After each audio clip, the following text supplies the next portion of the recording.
When replacing your strut mount with a kit, note the order of the parts and the fact that the bearing is not going to turn freely while you have your strut out of the car.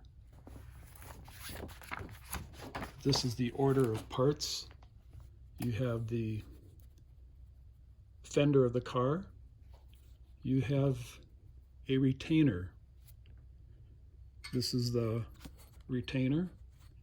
The retainer goes on top of the strut assembly. The strut assembly has the brand new load bearing. This bearing swivels very easily, and this assembly goes on top of the spring seat. In the depth of the spring seat will be this washer. Then we have the spring and the shock absorbing strut.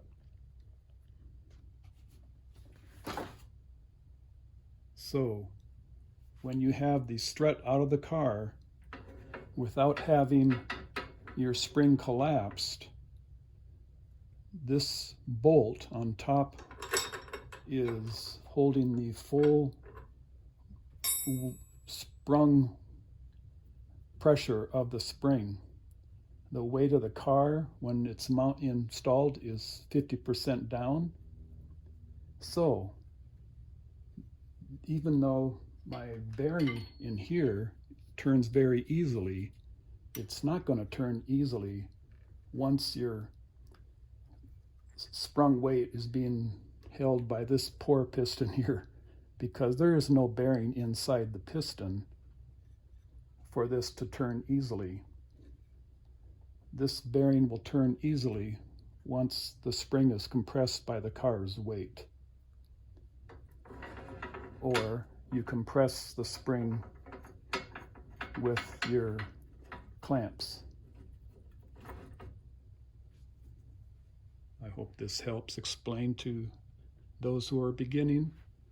And here is your box with a new strut mount with the new bearing. By the way, these are only about $29, $30. A mechanic to do all of this is $500.